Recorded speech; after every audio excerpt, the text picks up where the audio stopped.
Good morning, everyone. Today I am going to start your new poem, and the name of the poem is Wind.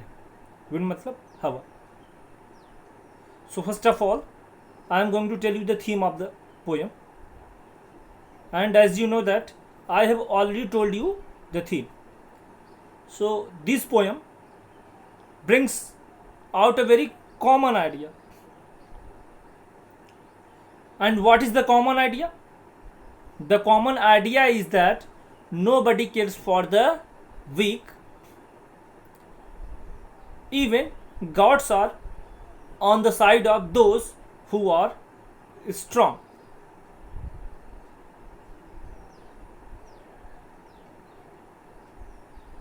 The poet gives an example of fire.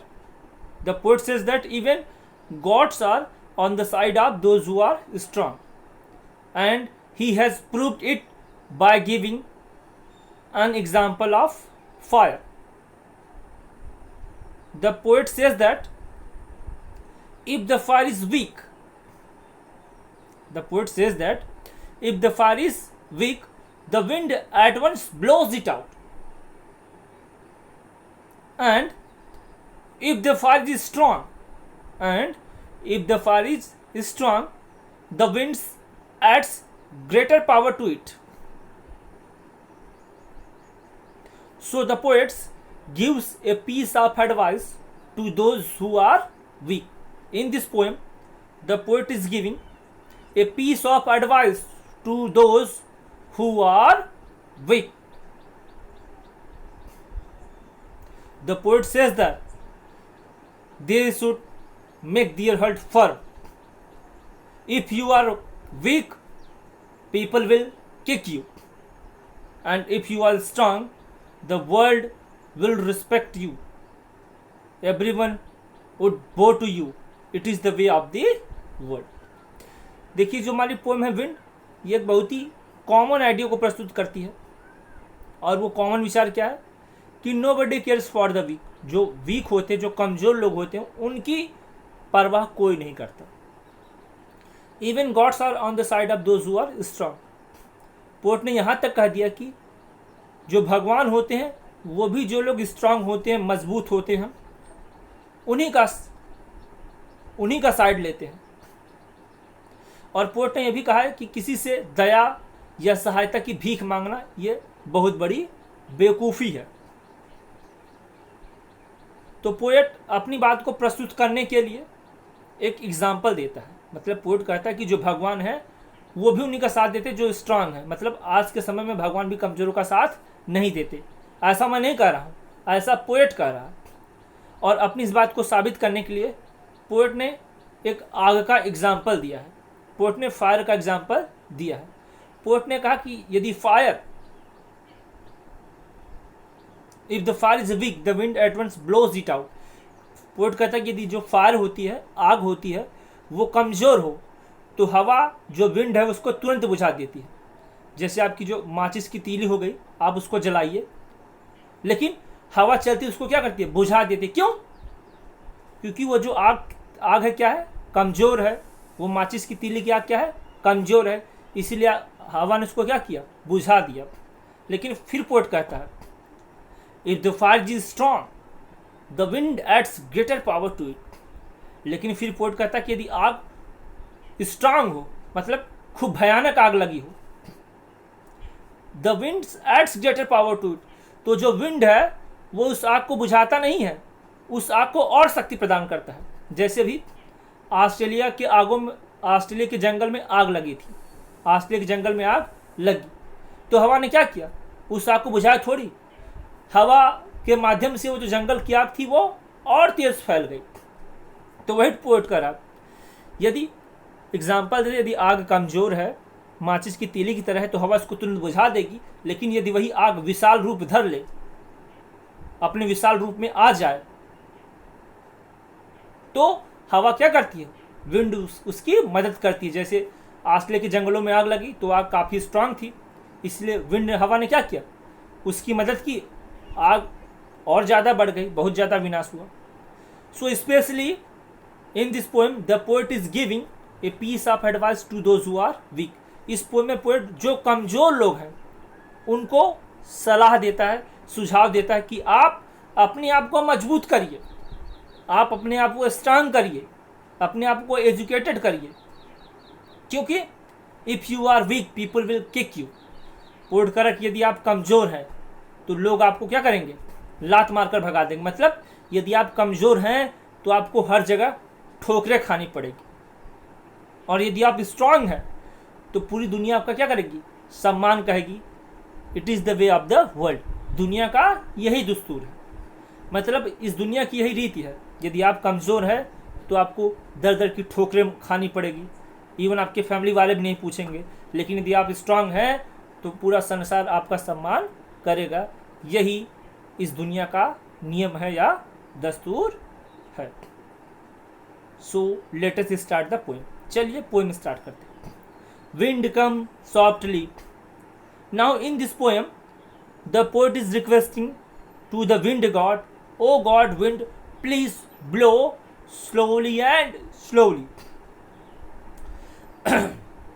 तो poem की starting में जो poet है वो जो पवन देव हैं, wind मतलब हवा, जो पवन देव हैं उनसे रिक्वेस्ट कर रहा है। Now the poet is requesting to the wind god, please blow slowly and slowly. तो स्टार्टिंग की पहली लाइन में जो पोएट है वो पवन देव मतलब जो वायुदेव हैं, जो हवा है, उससे प्रार्थना कर रहे हैं कि आप धीरे धीरे बहिए, आप ज़्यादा तेज बहिए मत। Don't break the shutters of the windows. The poet he is requesting to the wind god, please don't break the shutters of windows. कह रहा है जो मेरे विंडोज की जो शटर्स है, खिड़की की जो कड़ियाँ हैं, जो दरवाजे हैं, इन सबको तोड़िए मत। Don't scatter the papers. Now the poet is once again requesting to wind god, please don't scatter my all papers which are kept in my room.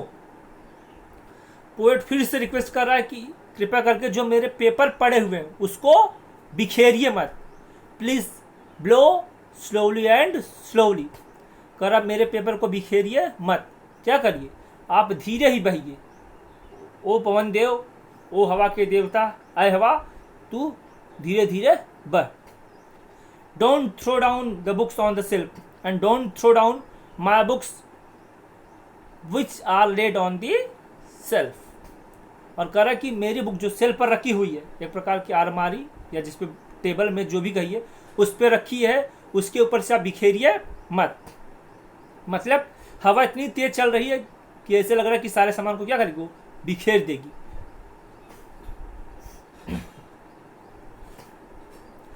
Then look what you did, you threw them all down.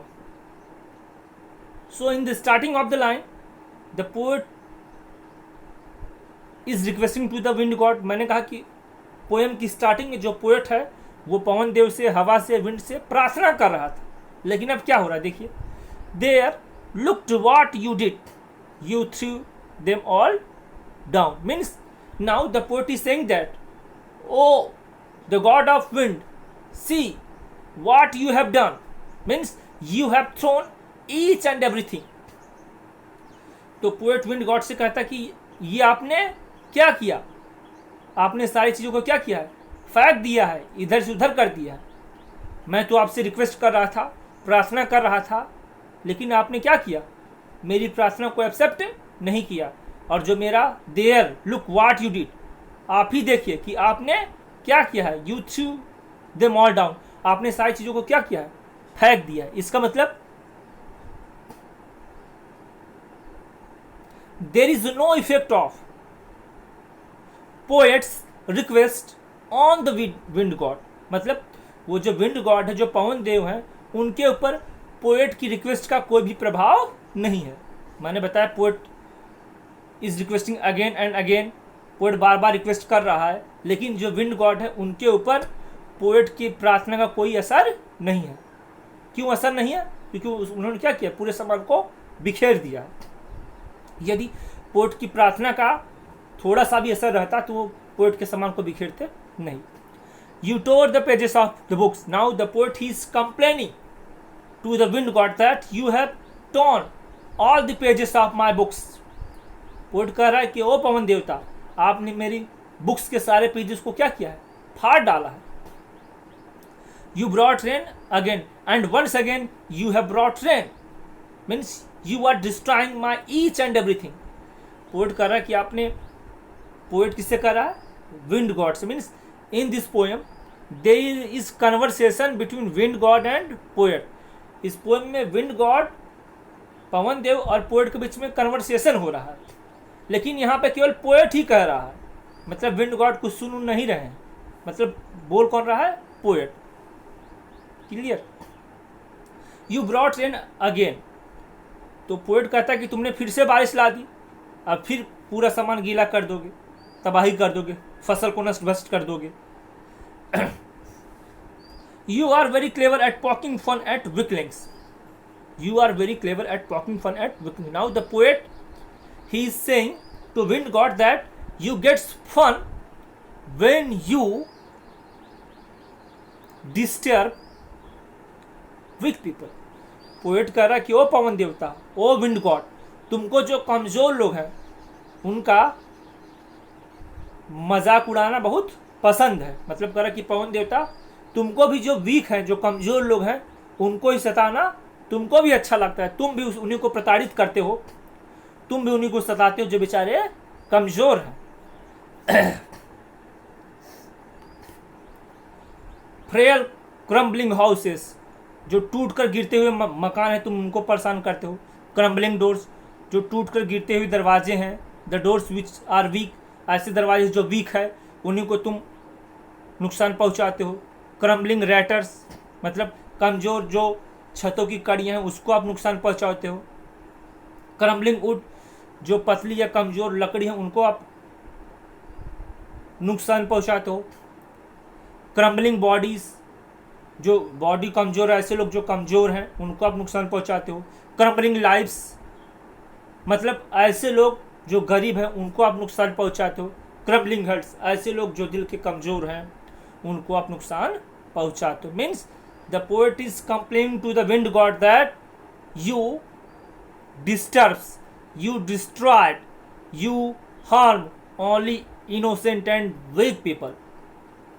Poet कह रहा कि ओ wind god, ओ पवन देव, तुम केवल ऐसे ही लोगों को नुकसान पहुंचाते हो जो कमज़ोर हो, जिनके घर के दरवाजे कमज़ोर हो, जिनका घर कमज़ोर हो, जिनके घर की छत की कड़ियाँ कमज़ोर हो, जिनके घर का सामान कमज़ोर हो, ऐसे व्यक्ति जिनकी आर्थिक स्थिति कमज़ोर हो, जो मन और दिल से कमज़ोर हो, ऐसे ही लोगों को आप क्या करते हैं, उनका आप नुकसान करते हैं. और ऐसे ही लोगों का नुकसान करने में पवन देव आपको बहुत आनंद आता है. मतलब पोएट कह रहा कि विंड, आप तो नेचुरल चीज़ हो, आप तो नेचर से बिलोंगिंग करती हो, लेकिन आप भी क्या करती हो, जो कमज़ोर है उनको ही नुकसान पहुंचा रहे हो. मतलब पोएट का कहने का मतलब है कि जो नेचर है, जो प्रकृति है, वो भी आजकल कमज़ोर लोगों को ही नुकसान पहुंचाती है, कमज़ोर लोगों को ही सताती है. The wind god winnows, the wind god winnows मतलब the wind god scatters each and everything in the house. जो पवन देव है, वो राइटर का पवन देव है, जो पोएट का पूरा सामान उसको क्या करते हैं, it scatters each and everything. जो विंड है, जो हवा है, वो राइटर का जो सामान है उसको क्या करता है, पूरी तरीके से बिखेर देता है. एंड क्रसेस देम ऑल, और पूरे सामान को क्या कर दिया है, उसने कुचल दिया है. मतलब the wind has scattered each and everything in the poets house. तो पोएट के घर में जितनी भी सामान रखी हुई है, सारे सामान को पवन देव ने, उस विंड ने, उस हवा ने क्या किया है, बिखेर दिया है. और पोएट कह रहा है कि तुमको भी जो कमज़ोर लोग हैं, जो दुबले कमज़ोर लोग हैं, या ऐसे लोग जो वीक हैं, उनको ही नुकसान पहुंचाने में पवन देव, हवा, तुमको भी क्या आता है, मज़ा आता है. तो आज यहीं तक. Thank you.